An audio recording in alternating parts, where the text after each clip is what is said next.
안녕하세요, 연인들. 잘 지내고 계신가요? 더위 조심하시기 바라고요. 집이라든가 사무실 온도는 좀 서늘하고 밖엔 더우니까 이럴 때 감기 제일 많이 걸리시는데 올해는 이제 감기 걸리면 좀 서러운 해입니다. 자, 오늘 무슨 얘기를 해보려고 하냐면 재건축 아파트는 왜 특별한가?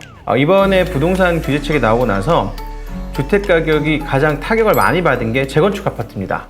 재건축 아파트는 뭐 기사에 보시면 그 발표되고 나서 바로 2억이 빠졌네, 3억이 빠졌네, 이런 식의 얘기들이 좀 있고요. 그 다음에 15억 초과 고가 아파트, 그 다음에 9억 초과 아파트, 9억 이 아파트, 이런 식으로 영향을 받았어요. 사실 비규제 지역 아파트들은 크게 영향을 받지 않고 있는데 아마 위쪽이 규제를 받으면서 비규제 지역에는 풍선 효과라고 하죠.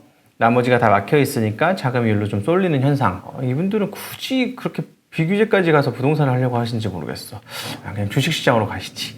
네, 근데 주식 투자자랑 부동산 투자자는 좀 굉장히 다르기도 해요. 그러니까 두 가지를 다 하시는 분들이 있는가 하면 난 절대로 주식은 안 해 라는 분들이 은근히 좀 있어가지고 그분들은 풍선 효과와 함께 계속 부동산 시장에서 계실 것으로 보입니다.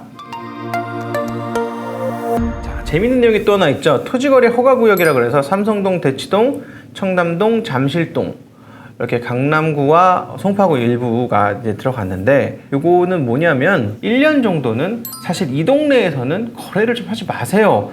우리가 좀 서로 생각할 시간이 필요합니다 라는 메시지로 보면 돼요. 이걸 좀 또 확대 해석해가지고 이게 뭐 공산당이냐 막 이런 게 있는데 그렇다기보다 시장이 과열될 때는 이런 대책을 할 수 있다라고 봅니다. 부동산을 딱 두 개로 나눈다고 하면 수익형 부동산이랑 시세차익형 부동산이 있는 거예요.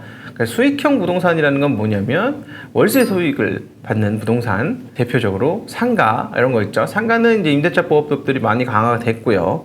시세차익형 부동산은 대표적인 상품이 아파트가 있어요. 그래서 아파트는 전세 거래를 많이 하잖아요. 전세 거래를 하면 집주인에게 뭐 돈이 되나요? 당장에는 없죠. 이 아파트가 시세가 올라야지만 돈을 벌죠. 이걸 시세차익형 부동산이라고 합니다. 아파트에서 월세를 받지 않나요? 이런 질문을 하시는 분들이 있는데 아파트의 월세는 어떤 기준으로 만들어지냐면 전세가 기준으로 월세를 산정하게 돼요. 그러니까 이건 뭐다? 시세차익형 부동산이다. 수익형 부동산이면 어떻다? 전세가 기준이 아니라 매매 시세 기준으로 월세 시세가 결정돼야 그게 수익형 부동산이 되는 겁니다. 그래서 즉 우리나라 아파트는 전세를 주든 월세를 주든 현재는 모두 다 시세차익형 부동산이다. 이렇게 알고 계시면 되고요. 토지거래 허가구역에 잠실동이 들어가 있어요. 잠실동이 들어가 있는 이유는 대표적인 거예요. 잠실주공 5단지 한강가에 있는 큰 재개발을 할 수 있는 그런 단지죠. 이 단지를 그냥 타겟하는 거예요. 일단 거래, 손바뀜이라고 하잖아요. 부동산 용어들은 이제 손바뀜이라고 하는데 갭 투자도 하지 말고 재건축도 하지 말고 그냥 좀 가만히 있어. 아무것도 좀 하지 말았으면 좋겠어 라는 메시지를 던졌고요. 그래서 이렇게 서킷 브레이커를 발동을 시켜놓고 지금 이상 과열 현상이니까 우리가 좀 생각할 시간을 가집시다. 이게 논리적으로 이상한 거 아닌가요? 이런 소리를 하고 계시는 거죠. 그런데 왜 이런 조치가 나왔냐? 올 초부터 서울의 전셋값들이 꿈틀꿈틀하면서 올라가고 있었어요. 계속 상승을 하고 있는 거죠. 전세가 올라간다는 건 어떤 현상이냐면 살고 싶은 사람이 많다는 거예요. 이게 뭐냐면 전월세 가격의 상승은 실거주 에너지를 반영하는 겁니다. 여기에 실제로 살고 싶은 사람이 많다. 아니, 전월세가 투자하는 거 아니잖아요. 여기 실제로 살면서 전세를 내고 목돈을 맡겨놓고 살던, 월세를 내고 매달 얼마의 비용을 스pen딩하고 여기를 살던, 여기 살고 싶은 사람들이니까 이 사람들 투자자도 아니고 투기하는 사람도 더더욱 아니에요. 근데 이게 올라가고 있단 말이에요. 왜 올라가냐면 살고 싶은 사람이 많으니까. 아주 간단한 겁니다. 그래서 이걸 실거주장이라고 우리가 불러요. 즉 수요가 늘어나면서 전세 가격을 끌어올리는 현상. 그러니까 이게 뭐냐면 투자자들, 좀 이분들이 싫은 사람들은 투기꾼들이라고 하는데 이 투자자들 혹은 투기꾼들이 올리는 유동성 장에 서로 간에 막 거래를 하면서 실제로 여기 사는 사람은 변하지 않아. 근데 가격만 올라. 이런 유동성 장세가 아니라는 거예요. 그러니까 소위 말하면 거품 장세가 아니라는 거예요. 실제로 여기 살고 싶은 사람들이 많아가지고 가격이 올라가. 이렇다는 거죠. 이 실거주장의 무서운 점은 실거주장은 쉽게 꺼지거나 내려가지 않습니다. 실제로 여기 살아야 되는 사람들이에요. 좀 더 얘기하면 살아야만 하고 있는 사람들이에요. 그런데 전세 가격이 올라가잖아요. 전세 가격이 올라가면 우리 뭘 받나요? 집이 10억이고 전세가 원래 6억이었는데 실거주장이어서 6억, 전세 가격 7억, 8억 이렇게 올라와요. 갭이 줄죠? 갭이 줄면 또 뭐가 등장한다? 갭 투자자가 등장을 합니다. 두둔하고 이 동네는 매매가와 전세값의 차이가 한 10%밖에 안 나네? 20%밖에 안 나네? 그럼 난 여기다 이걸 두고 이 집을 보유해서 투자할 수 있구나 라는 갭 투자자가 등장을 하는 거죠. 그런데 다주택자에 대한 그 규제가 심해졌어요. 임대사업자에 대한 혜택도 거의 축소를 했고요. 그러니까 이분들이 어떤 식으로 좀 우회를 했냐면 부동산 임대 목적 사업을 가진 목적 법인을 만들고 이 법인이 소유하는 형태로 아파트 거래를 시작을 했어요. 언제부터 많이 했냐면 18년부터 많이 하긴 했지만 작년에 폭발적으로 늘어나고 올해 더 급등하고 있어서 이번 규제책은 이 법인 부동산 투자자에 대한 것들에 대한 핀포인트로 규제하는 것들이 좀 많이 들어가 있습니다. 법인 플러스 갭 투자자에 대한 철퇴를 한 번에 가한 게 이번 부동산 대책이에요. 그래 법인 만들어가지고 1인 법인이라고 많이 하죠. 이거를 조금 더 싫어하시는 분들은 짝퉁 법인 만들어가지고 부동산 투자하는 쉐들 꼴 좋다 속 시원하다 이러시는 분들이 있으실지 몰라요. 사이다다. 이 사람들 싫었는데. 근데 이러면 될까요? 우리의 목적은 그분들이 사이다고 이게 아니고 부동산 가격의 주택 시장이 안정화되는 거예요. 양질의 주택. 즉 뭐냐면 주거 환경이 좋고 직장을 다니기 좋은 양질의 주택을 우리가 조금 더 편하게 들어갈 수 있는 게 우리 목표이지 법인 가지고 부동산 투자하는 저 나쁜 놈들 때려받아가지고 속 시원하네. 그래서 우리가 얻은 게 있나요? 얻은 게 없다는 거예요. 우리는 뭘 얻어야 되잖아요. 근데 이런 식으로 때려잡으면 부작용이 반드시 일어나게 되는데 자, 이걸 때려잡았는데 시원하다는 느낌을 어디서 받았냐면 재건축이 예정되어 있는 있죠. 대치동 음마아파트 이런 데들 가격이 푹 떨어졌대요. 기사를 보시면 하룻밤새 2억이 떨어졌네 3억이 떨어졌네 막 이래요. 그럼 속 시원한 건가요? 재건축 아파트가 왜 이렇게 시장에서 핫하고 재건축 아파트는 아파트 갭 투자와 뭐가 다른지를 제가 알려드릴게요. 재건축 아파트와 갭 투자는 본질적으로 굉장히 다른 투자예요. 둘 다 부동산 투자라고 하니까 그냥 부동산 투자이겠거니 라고 하는 건데 재건축 아파트는 말이에요. 재건축 조합이라는 걸 설립을 하고 대지 지분, 이 땅에 대한 지분이 엠빵돼 있어요. 그러니까 땅이 1000평이고 1000명이면 나도 한 평, 너도 한 평, 우리 조합에 있는 사람들 다 한 평씩 갖고 있어. 이런 거고요. 이 땅에 새로운 건물을 올리는 사업을 공동으로 진행을 하면서 그 분양에 대한 이익을 대지 지분에 따라 배분하는 공동사업의 성격을 갖고 있습니다.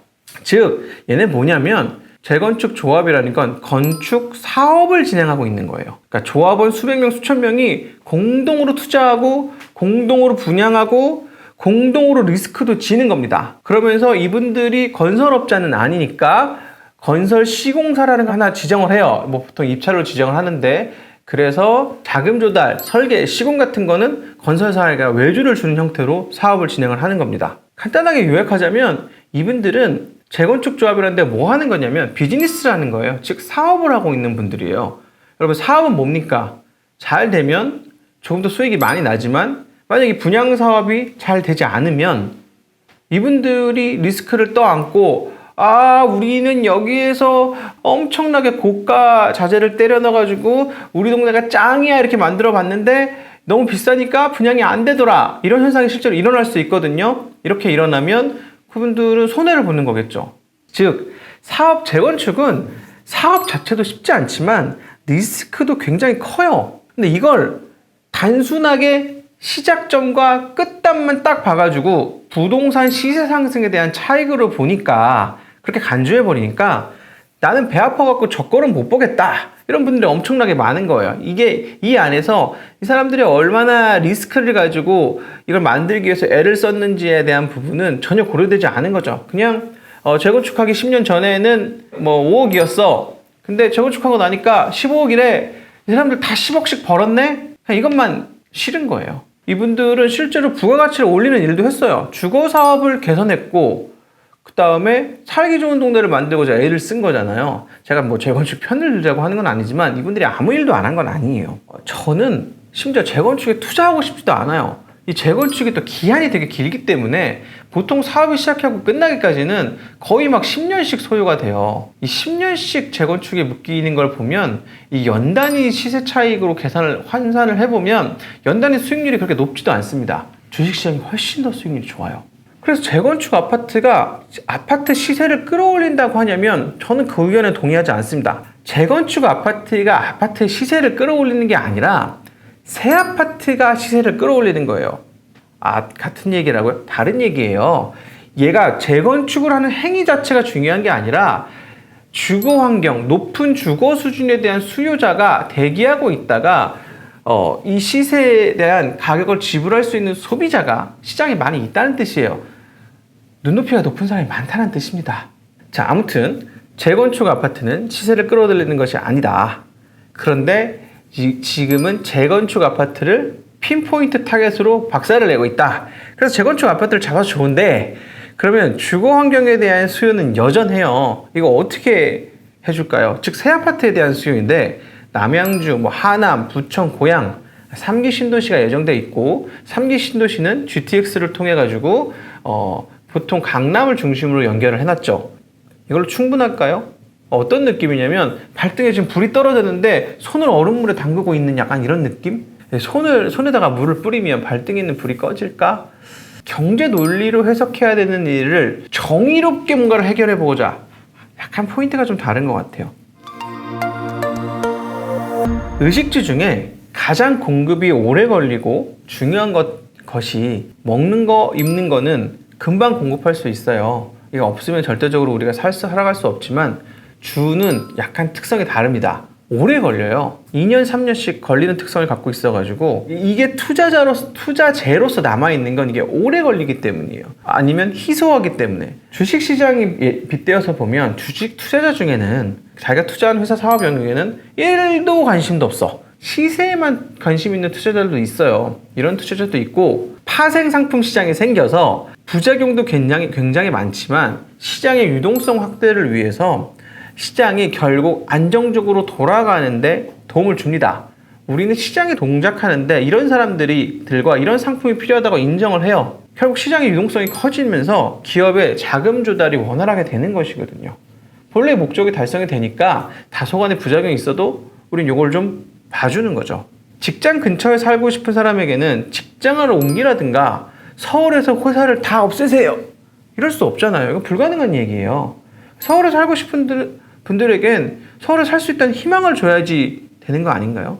제가 집이 더 필요하다고 얘기를 하니까 집을 만들어봐야 투기 세력이 다 매수해버리면 남는 집이 도대체 어딨냐 이런 분들이 있더라고요. 근데 집이 비어있나요? 비어있지 않아요. 그 집이 전세든 월세든 누군가 거주를 하게 되어 있어요. 전세가 많아지면 입주장 같은 현상이 일어나요. 입주장 어떤 현상이 일어났냐면 작년에 헬리오시티 입주할 때 입주장을 보시면 돼요. 전세값이 아주 폭락을 합니다. 전세값이 폭락을 하면 매매가와 전세가가 벌어지면서 붙어있지 않은 거죠. 갭 투자자들이 아예 들어올 수 없는 물건이 돼버려요. 그러면 투자자들이 여기 더 들어온다 안 들어온다? 안 들어옵니다. 물론 헬리오시티는 나중에 투자자들이 들어가요. 왜냐면 이게 다시 좁아지니까. 헬리오시티 물량이 소화되고 나면 전세값이 다시 올라가기 시작하는 거죠. 서울에 충분한 양의 아파트가 공급이 되면 중심지와 주변부로 나눠지긴 하겠지만 안정적인 가격이 이루어져요. 안정적인 가격이 이루어지면 주택시장에 투기 세력, 그러니까 일반적으로 임대 사업을 하겠다라는 나는 적정하게 가격이 적정하게 유지되면서 안정적인 1년에 2%, 3% 시세 차익을 노리는 안정된 임대 사업을 하겠다는 게 기본적인 부동산 투자자인데 이런 사람들 말고 투기 세력은 다 빠지게 되어 있어요. 투기 세력이라는 건 약간 헤지펀드 같이 우리는 1년에 50% 먹을 거야 이런 분들인데 부동산은 실제로 그렇게 먹기 힘듭니다. 자, 우리는 지금 필수재가 부족할 때 겪는 엄청난 에너지를 지금 느끼고 있는 거예요. 이제는 더할 규제도 몇 남지 않아가지고 카드 만지작거리고 있다고 하는데 지금 시간을 좀 벌었으면 시간이 더 흘러서 어떤 규제도 먹히지 않기 전에 전 국민의 주거 이동을 제한하는 정도의 조치를 하지 말고 보다 본격적인 방안이 나와서 주거 시장이 안정화가 됐으면 좋겠습니다. 제가 오늘 재건축 이야기를 한 건 재건축은 갭 투자와는 다른 분야의 부동산 투자다. 이건 사업의 영역에 있다. 그리고 사업을 때려잡으면 어떤 현상이 일어나는지는 불보듯 뻔하다. 재건축 아파트가 아파트의 가격을 올리는 것이 아니라 새 아파트와 좋은 주거 환경에 대한 의사가 많은 수요자들이 그냥 많은 것뿐이다. 안타깝지만 이상한 현상은 아니다. 주거가 안정되려면 집이 풍부하게 많아야 된다. 이렇게 좀 정리를 해드리면서 저는 어떤 정부도 주거 안정을 하고 싶고 모든 국민의 복지 향상을 하고 싶지 깎아내리고 싶은 정부는 있다고 생각하지 않습니다. 다만 방법은 맞는 방법이 아니라고 하면 방향을 바꾸는 것도 필요하다고 생각이 되네요. 이렇게 맞춰보도록 하겠습니다. 감사합니다.